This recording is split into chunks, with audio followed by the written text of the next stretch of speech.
Okay, so today we are reading Bamidbar Chapter 10.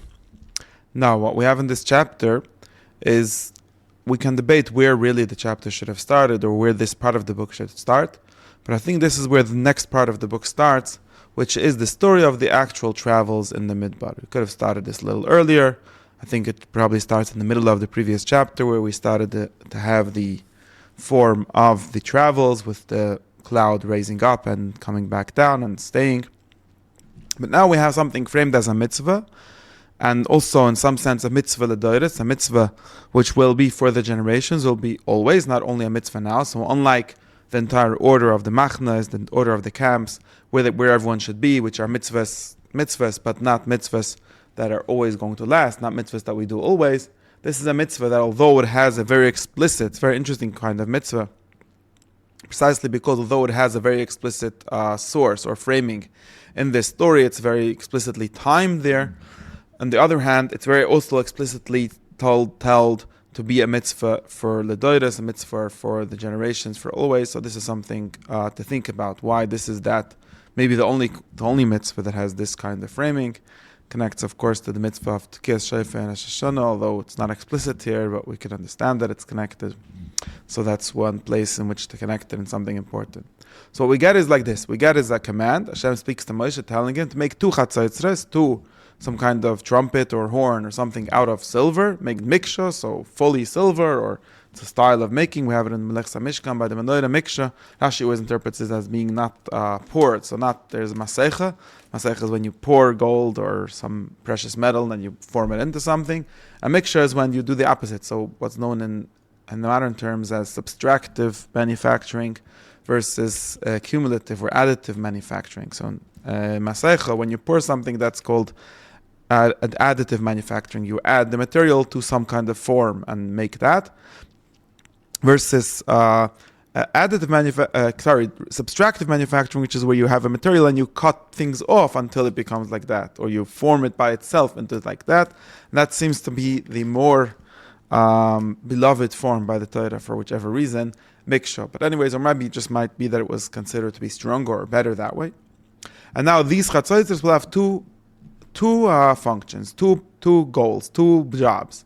One is lemikra aida, you will call together the people by this, and the second is lemasa hamachnas, you will make the travel. And really, they're both the same, right? They both have the same function, which is it's a kind of alarm. It's to let the people know that something is going on. You're either letting them know that they could come together for some kind of asif, or they're coming together to learn the Torah, or to hear some new command, or they're coming together or hearing that there's being traveling now. So it's not really a difference, but it's just a different thing that it's being used to announce. Either you're announcing the Mikra Aida or you're announcing the Masa HaMachles.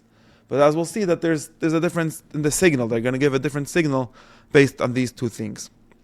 And that's what it says.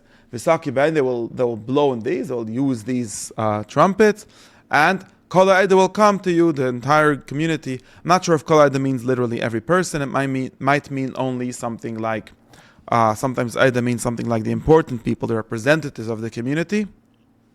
And they will come together to the Pesach HaMoed, which was the place set aside. So obviously this was done in advance. They set aside the place to come together. That's called Oil Moed, means also something like a meeting place. So they might have, that's where they had the meetings. Now, so that's the regular, so that the first kind of tekiah.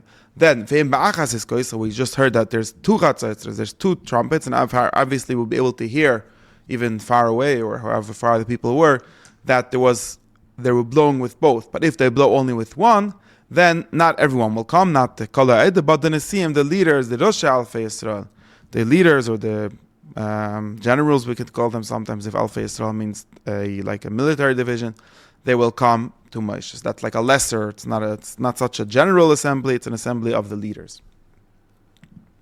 Then it says that's the Mikra Aida, right? We're calling the Aida. Now there's the description of the Masa HaMachnes.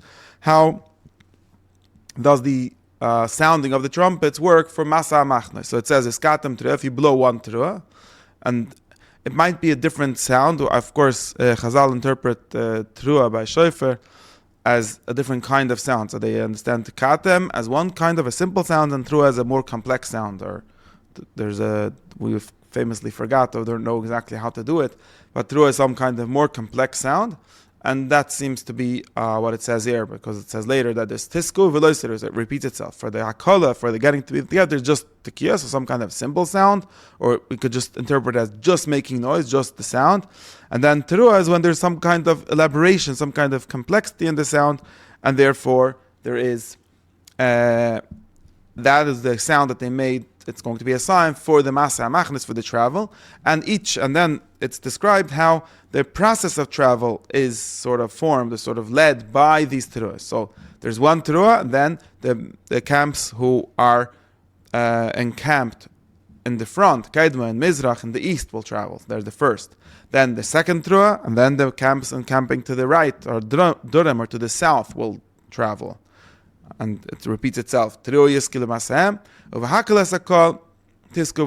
that we don't have yet over here the next two machnes, or the Mishkan, which goes after them. We'll see in the next part. In the next part of the chapter, there is a description of the full, all 4 or 5 parts of the travel. But here it seems like it's just maybe we could understand ourselves that later they will do another tekiah, or once everyone saw the first 2 goings, they followed along. They don't need a teruah for that.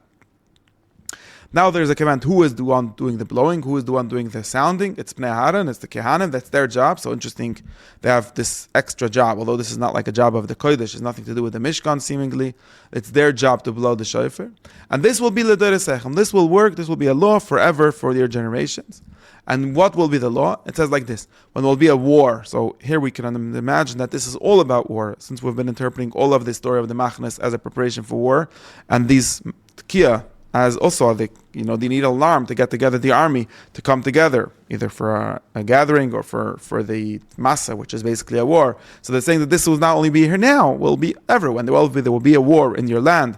For any enemy, you will blow with chatzaytres. But here there's something new added. It says, so here it seems that this sounding is not only a practical thing, as we would have understood until now, but it has a ritual aspect, or it has a prayerful aspect. It also causes that it will be remembered by God, or in front of God, and will be helped from their enemies. And possibly this is also why it's the job of the Kehanim. That's why the Kehanim are the ones that have to do this, because they are the ones that are responsible for prayer, for things that have to do with receiving the blessing of God for what they're doing.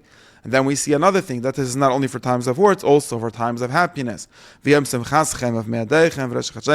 of happiness, it doesn't give an explicit date when, or me'adim, which are set days of happiness, right?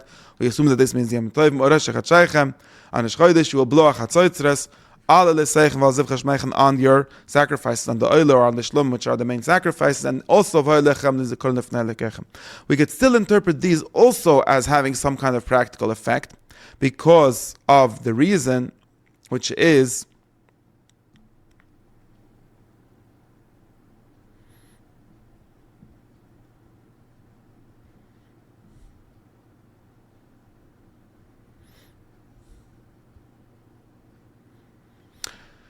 that firstly we can understand one thing that Ibn Ezra says, that this Yom Simcha might mean just the day where they leave, when they come back triumphantly from the war. So Yom Tzara that's described there is the going out to war. We can understand that Yom Simcha is just the return from the war, which is probably also, reality, we also see that all the Me'adim, the Statium Tovim, are basically days in which we came back from your war, like in some sense Pesach, or the later holidays are more clear, Hanukkah and Purim, which are not mentioned in Torah, but they also have the same structure, that we want a war, or some kind of war, and therefore we announced it.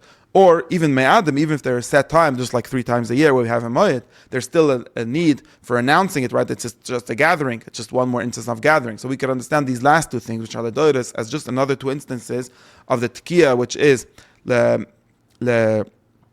and we can see the difference in Truah and Teruah, right? The Truah, which is the Masa Machnes, which has for war. So Truah is this is where we get the idea Truah, there's a more sad or more serious kind of sound, because it's the preparing for war. And then the happiness, which is the Tekiah, and that's where you have Tekiah, and that's the, like Lemik, which is a happy occasion. It's not a scary occasion, it's not a tense occasion.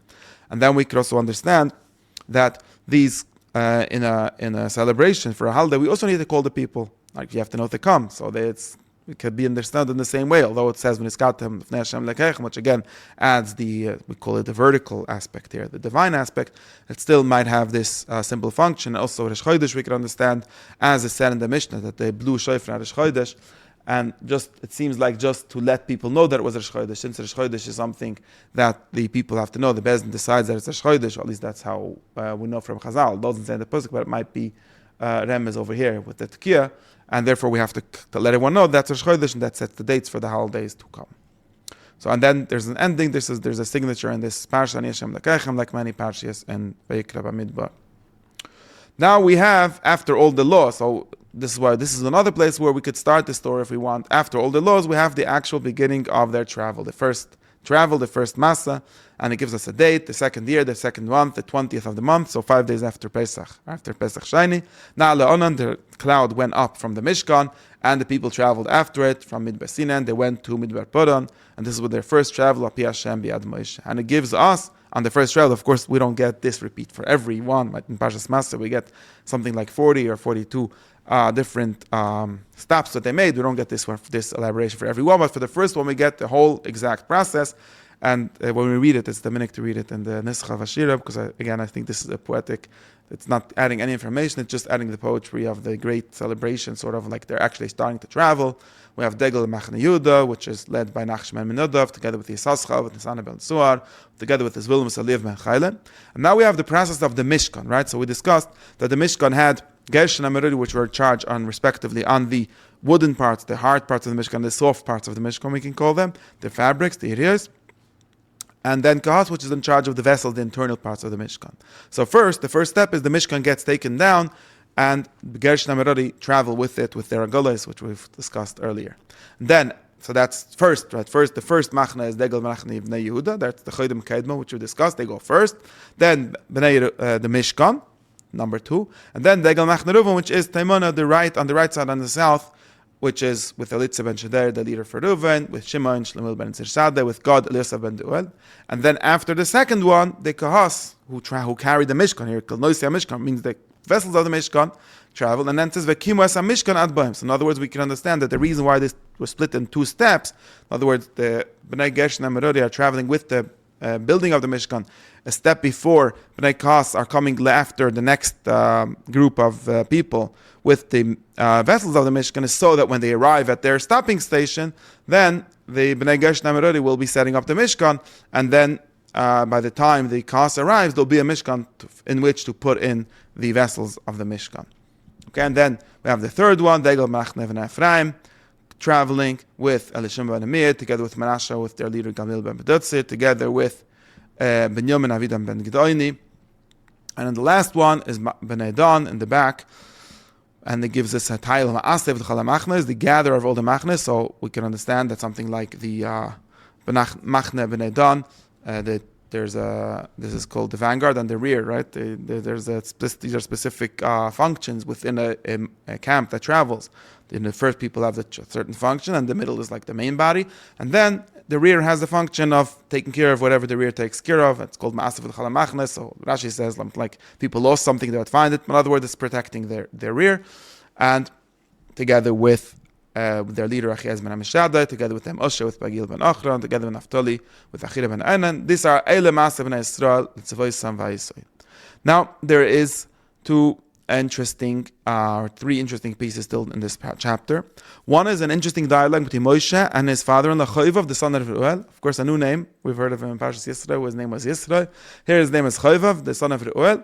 And Moshe asked him to travel with them. He says, we're going to travel to the place where Hashem has promised to us, which He's told us we'll give it to you. Come with us and we'll be good to you, because Hashem has promised us good. And his father-in-law says, no, I will not go. I will go to my place, to my birthplace. And Moshe again begs him, please don't leave us, because you have known our camping in the desert. In other words, it seems like yesterday was their side of guide in the desert. We learned also in Parshas Shemos, Moshe was taking the tzon of Yisro, Achar Bamidbar. It seems like these were locations which the Midianites, or the people, Yisro, who was a leader of some sort in Midian, a Kohen Midian, right, a priest of Midian, must have known about how to navigate and so on. So he says, Ve'yisla and you'll be eyes. In other words, you'll be a guide for us. And if you come with us, he promised him, the good that God gives us, we will give to you good. It doesn't give us the conclusion of this dialogue.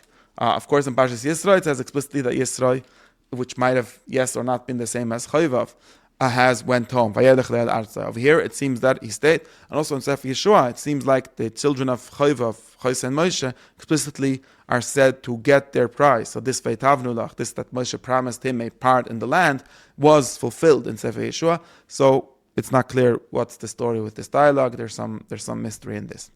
And then we have a report. They travel from Har Hashem, from Midbar Sinai, right, for 3 days. The Uran is traveling 3 days in front of them. Lo Silem Nuch to find. So the Uran, this is another kind of difficulty, because a minute ago we had the Bnei Kahas, who are the ones carrying the Uran, and the Mishkan, as it said here, traveling in the middle. And here suddenly it's they're traveling 3 days ahead. So there's another mystery or question about what's going on. And the cloud of Hashem of them is on top of them as they travel. How does this exactly connect with the Mishkan and so on? That's another question. Now we have the end, and I think that this is the way we should read all these. The next few chapters, the next few parshas have things like this. They're like somewhat fragmentary reports of the travels in the Mishkan, in the Midbar, of the wars that they had, of what's going on. We don't have a full account of this. Is why I said in my beginning of Sefer Bamidbar that there is a story of the wars of Moshe in the desert on the way to Eretz Yisrael, which seems to not be entirely part of the story that we know. We're missing something. We're missing the basic narrative of the story. It seems to not be important. In any case, we get a poetic report, a very poetic report, and we say this, of course, when we take out the Torah. And when the Urim was traveling, so Moshe had these two statements, two poetic, both are said in the meter of poetry, and the Urim travels. Moshe says, Kuma Hashem, so that's like Hashem represented in the Urim, stands up, and his enemies spread out, and enemies run away from him. When the Urim sits back down, or gets back to its place, Moshe says, Shuva Hashem, so rest Hashem, or something, come back down, Rivas Al Yisrael, along with the Rivas Al Yisrael, with the armies of the Eden, which are now resting. So that's showing how the Uran, with Moshe's speech, is leading the wars and the starting and stopping the traveling and camping of the Mishkan, of the Midbar. So that is this chapter.